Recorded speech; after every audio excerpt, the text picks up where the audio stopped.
Guys welcome back to my YouTube channel. कैसे हो आप सब? आई होप आप सब बहुत अच्छे होंगे। सो मैं जा रही हूँ देहरादून 11 वाली में। किसने? सो मम्मी ने खाना वाना पैक कर दिया है, तो मम्मी और जीजू छोड़ के आ रहे हैं। पायल रोटी बना रही है, पायल बना रही है रोटी और मम्मी कर रही है पैकिंग। क्या कर रहे हो? पैकिंग रोटियां की। ओके चलो फिर जल्दी। तो फिर किसके फोन पे फोन करूँ मैं? दूसरे नंबर पर।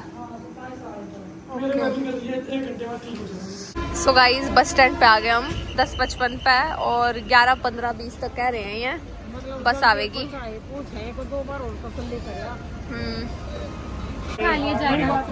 सो गाइस सीट मिल गई।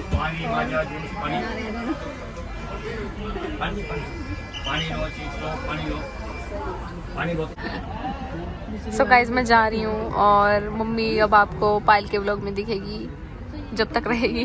कोई नहीं करना, जल्दी आ जी घर और पेपर दे के आ जाऊंगी। 10 बजे तो फिर आ जाऊंगी। तो ये अपना खा पी सब खतरे या बात खा पी चिंता नहीं करिए अपना भला के करना चिंता करता जो खा लिया अपना जो बन गया दूसरे का अपना शरीर साथ देगा। दूसरा कोई किसी का शक्ति ना में आती जीवन में। कल ने संघर्ष करना पड़ा, कल आया इंसान कल ही जावा, तो इसलिए अपना खुद ही स्ट्रोंग रहने में फायदा। कब बजे पहुंचूंगी? 4-5 बजे पहुंचूंगी ना। सूत्र डाल पहुँच कर फोन कर दिए, पानी पूनी पी लिया तो बस रुक जा रास्ते में, फिर बाथरूम ना मैं रुकवा लूं। एक बार मेरे बाथरूम आ गया मगर रोक दिया, मेरा लिकड़ गया। दाम में थोड़ी कोई बैठा का चल रहा है। बाथरूम कर लिए, नाश्ता कर लिए, बांध रखे, रोटी खा ली, चटनी गई सही थी क्या चटनी? कार्तिक ने भी तो खाई थी। मुन्ना के करे आज कर कर तो दई मखला पाल रोटी पोवा देख ले कोट ना देखे नहीं मक्का में आज कर दिया दो माए उठ गया मतलब बच गई थोड़ी थोड़ी। फिर बस रुकी हुई है और मैंने खाना खाया है।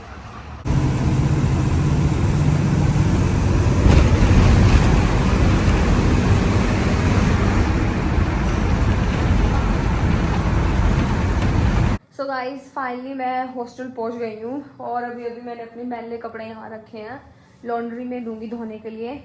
और अभी मैंने ये निकाला है, ये shampoo, scrub,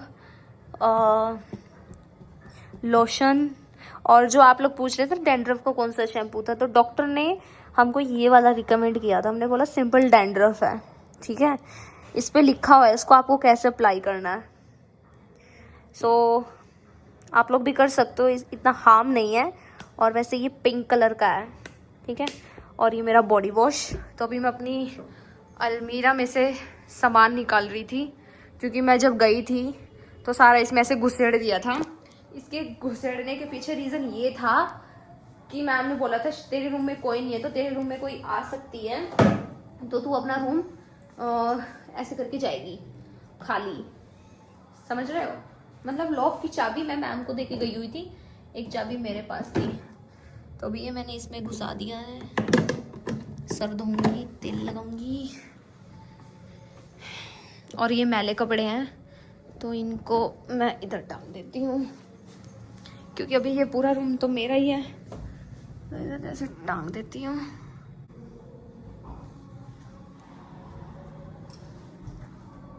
hello everyone, welcome back to my YouTube channel. कैसे हो आप सब? आई होप आप सब बहुत अच्छे होंगे। सो आज मैं आप लोगों से कुछ चीज़ शेयर करना चाहती हूँ। तो जब हम it's a story time basically.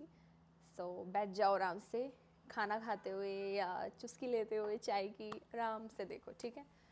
तो इस व्लॉग में मैं कुछ बताना चाहती हूँ जो मेरे साथ हुआ।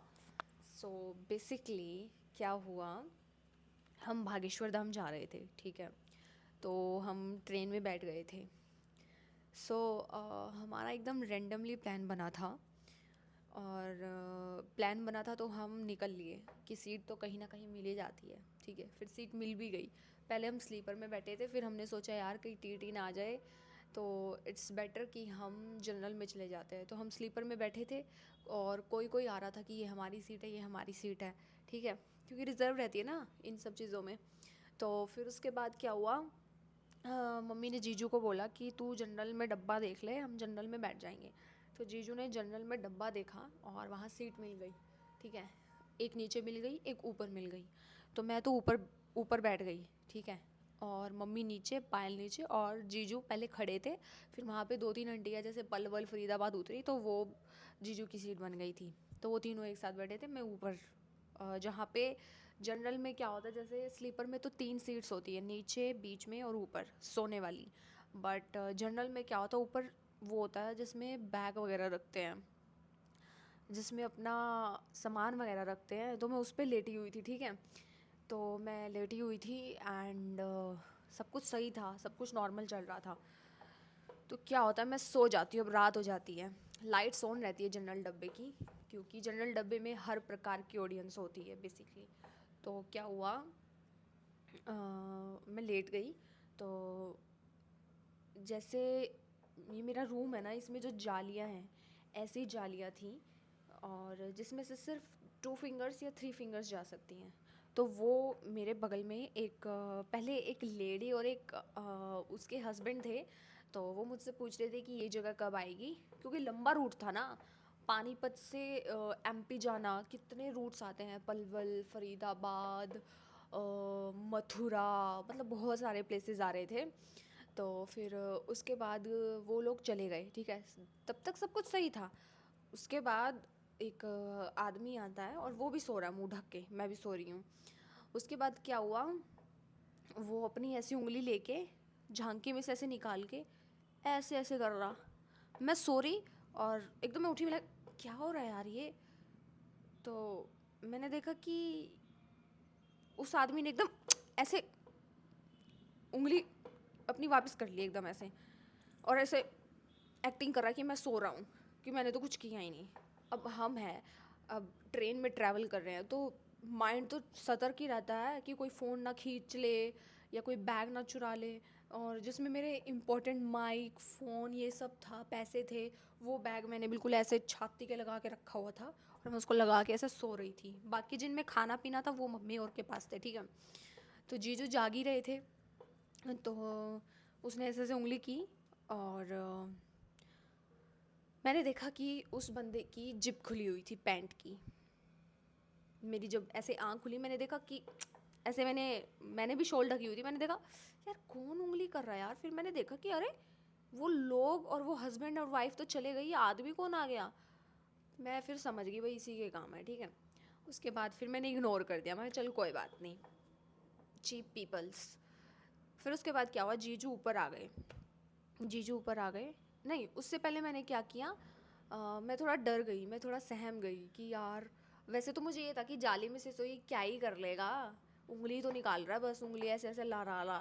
तो मैंने क्या किया, एक बैग था जिस पे मैं सर रख के ऐसे सो रही थी। तो मैंने क्या किया, वो बैग लेके उधर अड़ा दिया, ताकि वो अपनी उंगली ऐसे ऐसे ना लहरा सके। उंगली वो ऐसे ऐसे लहरा रहा था, यहाँ ऐसे ऐसे ऐसे।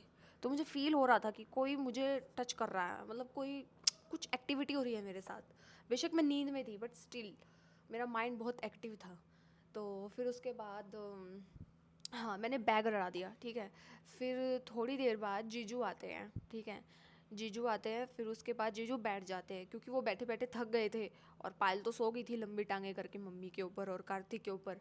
तो जीजू ऊपर आके बैठ गए। तो हम ऐसे नॉर्मली बातचीत कर रहे कि ऐसा वैसा, आप तो फर्स्ट टाइम जा रहे हो, ऐसे मतलब गॉसिप्स चल रही हैं हमारी। तो फिर मुझे लगा कि मैं अगर मम्मी और पायल को बताऊंगी तो मे बी वो थोड़ा स्ट्रेस ले जाएंगी। तो फिर मैंने क्या किया, मैंने जीजू को बताया कि जीजू ये जो बगल में लौंडा है ना, होगा वो 26-23 साल का या 28 साल का, मतलब ऐसे ही था, इसी एज में था वो।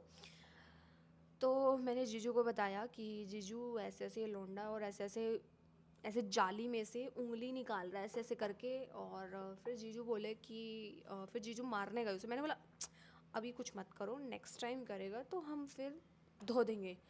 तो फिर जीजू ने क्या किया, जीजू ने वो बैग हटा दिया, बैग हटा दिया और जीजू चले गए नीचे। फिर उसके बाद क्या हुआ, वो बंदा फिर से ऐसे कर रहा, और बस मेरी दिमाग की फिरकी घूम गई कि बस अब बहुत हो गया, हद है यार।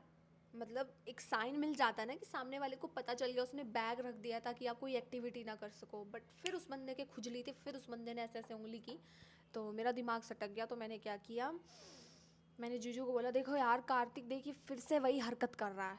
तो फिर जीजू को गुस्सा आ गया यार, जो पायल ने व्लॉग में डाला था तो उस पर एक्चुअली क्या था, एब्यूजिव कंटेंट नहीं डाल सकते हम यूट्यूब पे, तो उसमें थोड़ा दिक्कत आ गई थी, इश्यूज आ गए थे, क्योंकि उसमें जीजू उसको गालियाँ दे रहे थे बाहर बाहर के। तो जीजू चढ़े फटाफट, वो भी ऊपर ही बैठा हुआ था, तो जीजू फटाफट ऊपर चढ़े, स्लीपर में चढ़ने का भी नहीं था, जैसे तैसे करके वो चढ़े ऊपर और थे फटाफट थे फटाफट थे फटाफट मेरे सामने। मैं बगल में बैठी ऐसे सहमी हुई कि यार कोई मार ना दे, तो हम ऐसे पट पट पट, आई लाइक वाह वाह विकेट हो रही है। तो उसके बाद जीजू को इतना गुस्सा आया, इतना गुस्सा आया, जीजू ने इतनी गंदी गंदी सुनाई, इतनी गंदी गंदी गालियाँ दी। और उस बंदे की, मतलब वो बंदे की हिम्मत देखो, कह रहा मैंने कुछ नहीं किया, मैंने कुछ, मैंने बोला अबे तूने कुछ नहीं किया तो तेरी पैंट की जिप अभी भी क्यों खुली है, क्यों खुली है अभी भी। तो वो बंदा ब्लैंक हो गया, क्योंकि मैंने एकदम रेड मार दी ना उस पर, क्योंकि उसे टाइम ही नहीं दिया मैंने जिप जुप बंद करने का। तो ये चीज़ हुई। फिर उसके बाद जीजू ने पटापट पटापट मारे, उसको गालियाँ दी, और उसका ऐसे फ़ोन लिया, उसका वो कह रहा मैं फ़ोन कर दूंगा, मैं फ़ोन कर दूंगा। जीजू ने क्या क्या फ़ोन करेगा, टिक टिक टिक ऐसे करके। अब आदमियों के हाथ तो आप सबको पता ही है भाई कितने मजबूत होते हैं, तो जीजू ने टुक टुक उसका फ़ोन ही क्रैक कर दिया। मैंने बोला अरे यार जीजू को तो पारा हाई हो चुका है, पहले ही मतलब थोड़ी कन्फ्लिक्ट्स हो गए थे जब हम चले थे, थोड़ी लड़ाई झगड़ा हो गया था मेरे जीजू और पायल के बीच में। तो फिर जीजू को पहले ही मतलब मैंने भी काफ़ी कुछ सुना दिया था, तो वो भरे हुए थे बिल्कुल, तो सारा गुस्सा सारा एग्रेशन उस पर निकल गया। फिर उस बंदे हाँ, फिर वो बंदा कहता कि ये मेरा इलाका नहीं है, ये मेरा इलाका नहीं है, तुम मिल मुझे छतरपुर, तुझे मैं एमपी में देखता हूँ। तो जीजू बोले हाँ हाँ हाँ देख लियो। फिर वहाँ पे जितने भी लोग थे, ऑब्वियसली बात है लड़की का मैटर था, तो सब इकट्ठे होके मेरी साइड ले रहे थे। तो मैंने बोला कि ठीक है ये उंगली नहीं कर रहा, तो मैं कहा इसकी जिप क्यों खुली है फिर बताओ। तो बस फिर सब अंकल उसे छेदने ही वाले थे, तो मैंने बोला कोई बात नहीं रहने दो। फिर वो चुपचाप नीचे जाके बैठ गई और बार बार कह रहा मेरी गलती नहीं थी, मेरी गलती नहीं थी। अबे साले छपरी टपरी नीच। अब वो तो शुक्र है यार कि मैं मतलब 23 साल की हूँ मैं, तो मैं मैच्योर इनफ हूँ, इस चीज़ को मैं दिल पे नहीं लेके गई और मैं माइंड में नहीं लेके गई। बट मुझे लगता है कहीं ना कहीं अगर मेरी जगह कोई छोटी लड़की होती 15-16 साल की या 13-14 साल की, तो उसके दिमाग में ये लाइफ टाइम ट्रॉमा बन जाता, जो कि उसके लिए आने वाले टाइम में बहुत दिक्कत क्रिएट करता। तो मुझे लगता है कि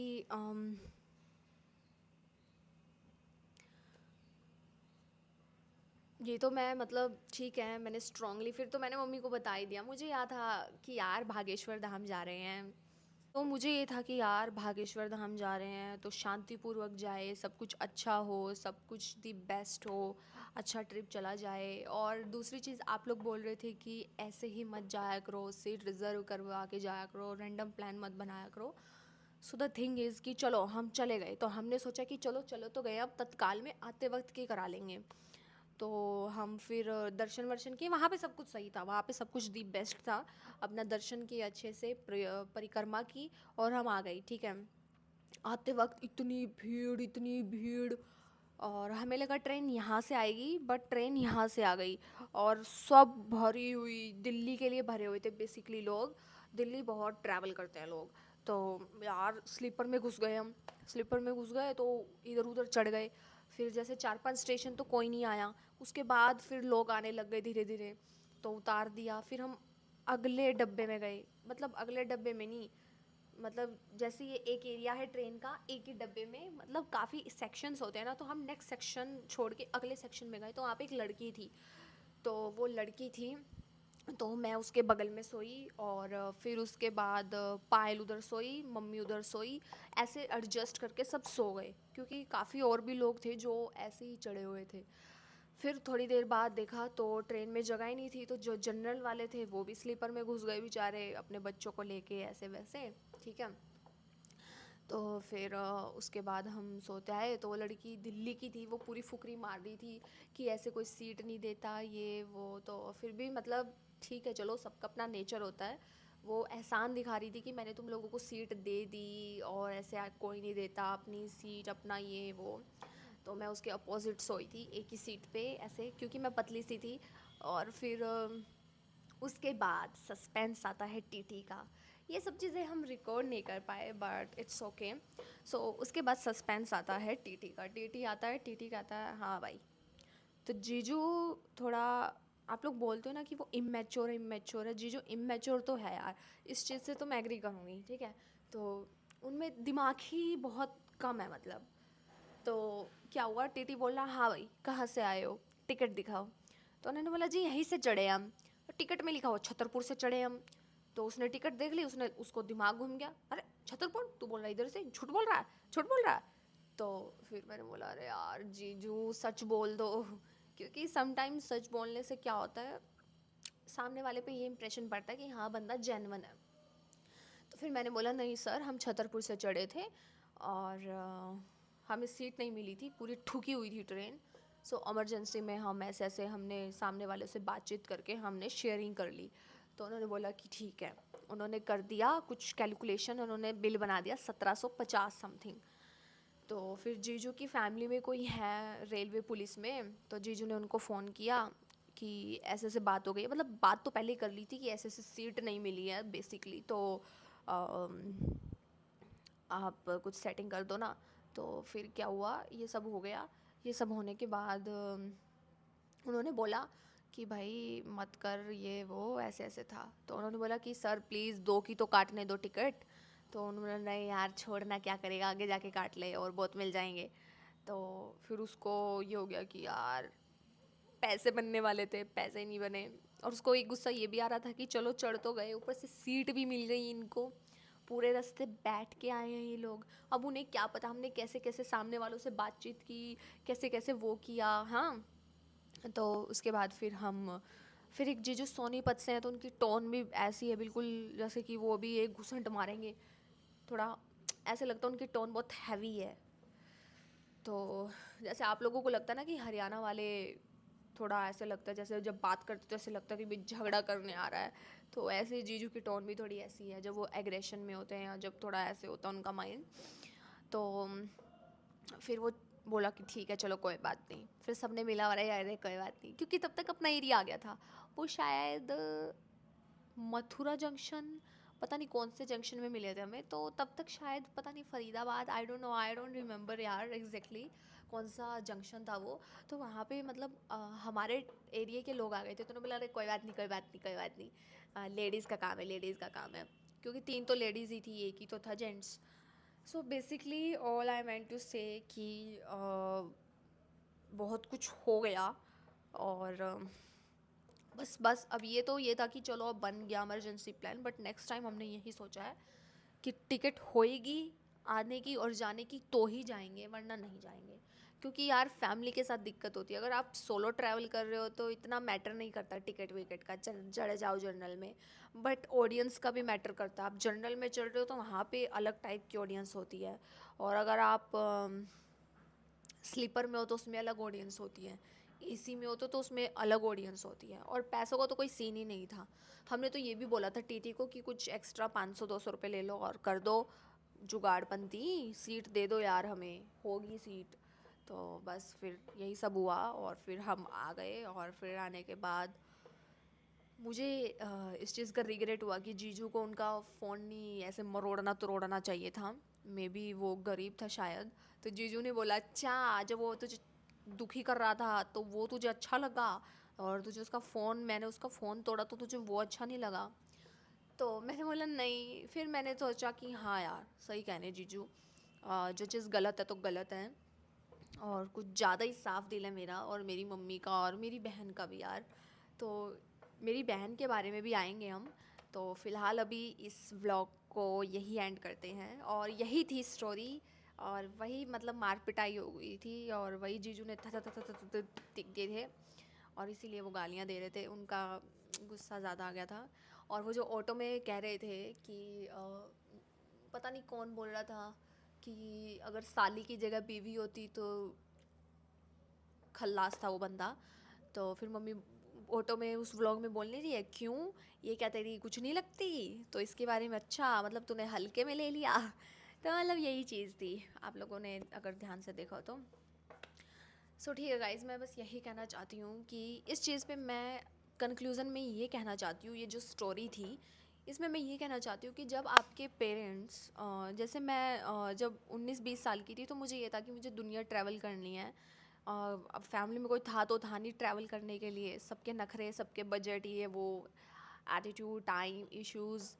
अब वो भी अपनी जगह सही है यार। तो मुझे यही था कि मुझे सोलो ट्रैवल करना है। तो मम्मी कहती थी नहीं, तो मुझे लगता था जब मैं उस टाइम बचपना होता ना, तो मुझे उस टाइम लगता था यार मम्मी को तो ट्रस्ट ही नहीं है यार। तो मैं जितने भी मेरे व्लॉग्स देख रहे हैं बच्चे या फिर टीनेजर्स या अडल्ट्स, तो मैं उनको यही कहना चाहती हूँ, जैसे आप कहीं ट्रैवल करना चाहते हो, ठीक है, रील्स और रियल लाइफ में फ़र्क होता है।